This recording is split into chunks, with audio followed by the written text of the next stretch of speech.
Psychological capital, அதாவது உளவியல் முதலீடு.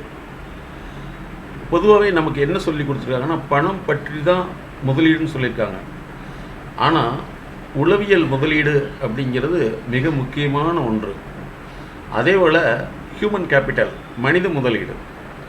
ஒரு மனிதன் அல்லது ஒரு தனி நபர் அவர்கள் தனக்கு வேண்டியதை பெற்றுக்கொள்ள வேண்டும் அல்லது வேண்டியதை செய்வதற்கு அவர் பல்வேறு விதமான உளவியல் சார்ந்த முதலீடுகளை செய்ய வேண்டும். உளவியல் முதலீடு என்பது பிறர் கொடுக்க முடியாது, இவங்க தான் அதை செய்ய முடியும். அதற்கான உளவியல் வழிகாட்டல் அவசியம். உளவியல் முதலீடுங்கிறது எண்ணத்தால், செயலால், சிந்தனையால், செயலால், அதே போல் வரக்கூடிய எதிர்வினை உணர்ச்சிகளால், அதே போல் எதிர்ப்புகளால் பல்வேறு விதமான பாதிப்புகளை தாங்கிக் கொள்ளும் திறனை மேம்படுத்துவதற்கு உளவியல் ஆலோசனை அவசியம்.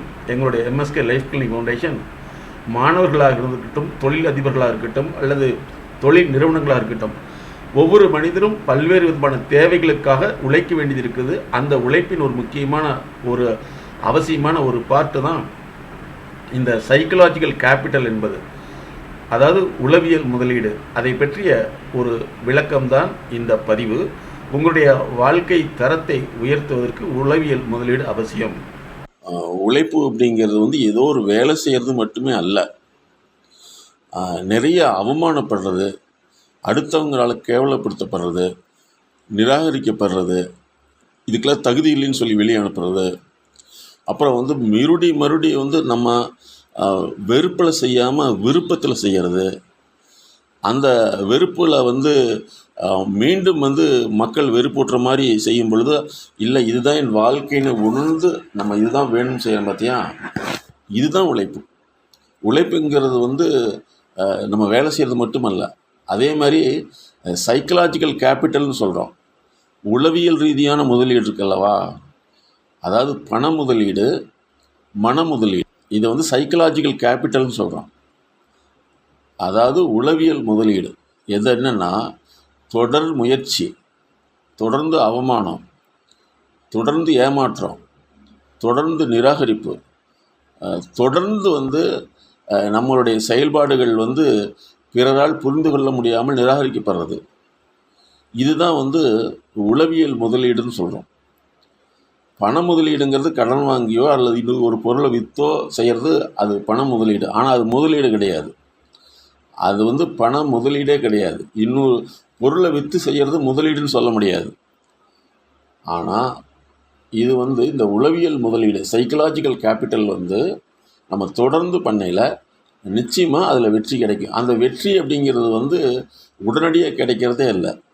ஒரு பொருளை வாங்கி ஒரு பொருளை விற்கிறங்கிற ஒரு செயலும் கூட உடனே நடக்காது. ஒரு பொருளுக்கு அப்பால் மக்கள் உன்னை எப்படி புரிஞ்சுருக்காங்க, உன்னுடைய பொருளை வாங்கிறதுக்கு முன்னாடி மக்கள் உன்னை பற்றியான கற்பனையை சரியா தவறான்னு சொல்லி முடிவு பண்ணிட்டு தான் ஒரு பொருள் வாங்குவாங்க.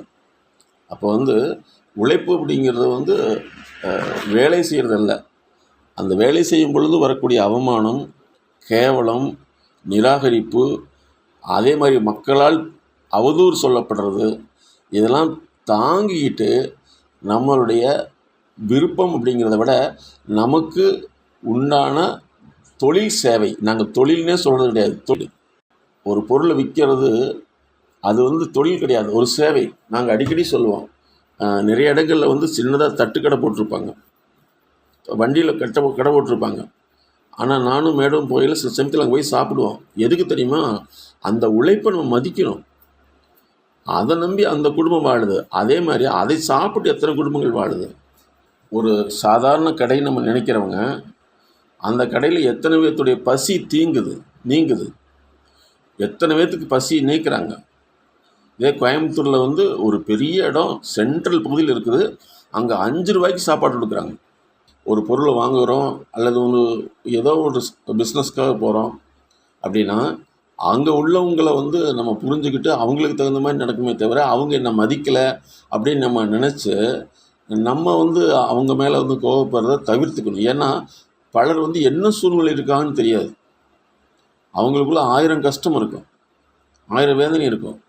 அந்த சமயத்தில் வந்து அவங்க நடக்கிறது வந்து நம்மகிட்ட நடக்கலையே அப்படின்னு சொல்லி என்ன பண்ணுறது தான் அது மிகப்பெரிய தவறாக மாறிடும். நீங்கள் வந்து அடுத்தவங்களுக்கு வந்து கட்டளையிடக்கூடிய ஒரு தன்மை இருக்குல்லவா, அதே தன்மையில் வந்து நம்மை ஒரு சிலர் கட்டளையிடுற மாதிரி ஒரு சூழ்நிலை உருவாக்கும். அதாவது அடுத்தவர்களை கட்டளையிடுவது நோக்கம் அல்ல, அவர்களை வந்து கண்ட்ரோல்குள்ளே கொண்டு வர்றது நோக்கம் அல்ல. கட்டளைங்கிறதே என்னுடைய கட்டுப்பாட்டுக்குள்ளே வான்னு சொல்கிறது தான், அது நம்ம நோக்கம் அல்ல. அவர்களுக்கு இணக்கமாக நமக்கு சர்வீஸ் பண்ணுறதுக்கு ஒரு வாய்ப்பை கொடுக்கணும். சரி, அப்படி பண்ணனா அவங்களாம் வேலை செய்ய மாட்டாங்கன்னு நினைக்கிறது ஒரு தவறான விஷயந்தான். நம்மளால் வந்து அவங்களுக்கு தகுந்த மாதிரி வந்து அவங்கள மனிதனாக புரிஞ்சக்கூடிய தெரியலைங்கிறத நம்ம புரிஞ்சுக்கணுமே தவிர, அவங்கள வந்து கட்டுப்பாட்டுக்குள்ளே கொண்டு வரணுங்கிறத ஆர்டர் பண்ணுறது, அதாவது வந்து நம்ம பிறர்கிட்ட வந்து ரிக்வெஸ்ட் பண்ணி கேட்குறது தான் சரியான முறை, மனிதாபிமான முறை. ஏழை மனநிலைங்கிறது பாரு, அடுத்தவங்களை வந்து கண்ட்ரோல் பண்ணணும்னு நினைக்கிறாங்க. ஏழை மனநிலை வந்து அடுத்தவங்களை கண்ட்ரோல் பண்ணணும்னு நினைக்கிறாங்க. உதாரணத்துக்கு சொல்கிறேனே, நீ பஸ்ஸில் போய் பாரு, பஸ்ஸில் வகையில் வந்து சாதாரண மக்கள் 2 பேர் வருவாங்க. உடனே வந்து யாராவது தனியாக ஒரு சீட்டில் உட்காந்துருந்தால் எந்திரிச்சு அங்கே போங்க அப்படிம்பாங்க. ஆனால் வசதி உள்ள பஸ்ஸில் ஏறி அந்த முன்னாடி படிக்கல் நின்று பார்ப்பாங்க.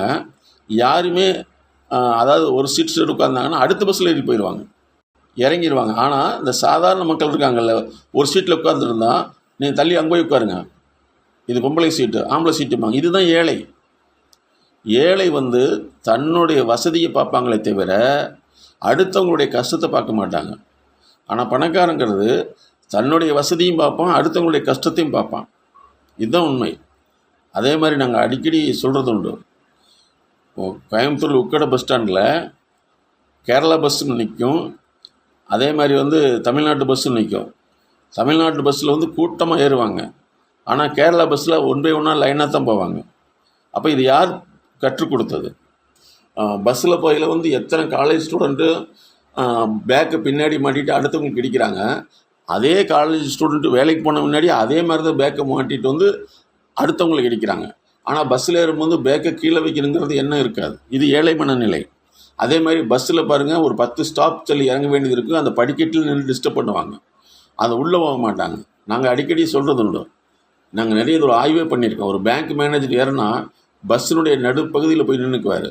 ஆனால் 10 ஸ்டாப்பு தள்ளி இறங்கக்கூடிய ஒரு சாதாரண ஒரு லேபர் போனால் அந்த படிக்கட்டை விட்டு நகரவே மாட்டாப்புல, அங்கேயே இருந்துட்டு இருப்பாப்புல. அப்போ ஏழைங்கிறதும் பணக்காரங்கிறது வந்து அறிவு நிலை, பணநிலை கிடையாது, அறிவு நிலை. பணக்காரன் வந்து அறிவு அதிகப்படுத்துகிறான், ஏழை வந்து தன்னுடைய அறிவில்லாத தன்மையை அதிகப்படுத்துகிறான். அப்போ அறிவு வேறு, பணம் வேறு. ஏழை வந்து கூலி மனநிலை. ஆகவே உங்களுடைய செயல்திறனை மேம்படுத்த, உங்களுடைய உளவியல் முதலீட்டை முறைப்படுத்த, உங்கள் உளவியல் தன்மையை முதலீடாக மாற்றி அமைக்க எங்களோடு தொடர்பு கொள்ளுங்கள்.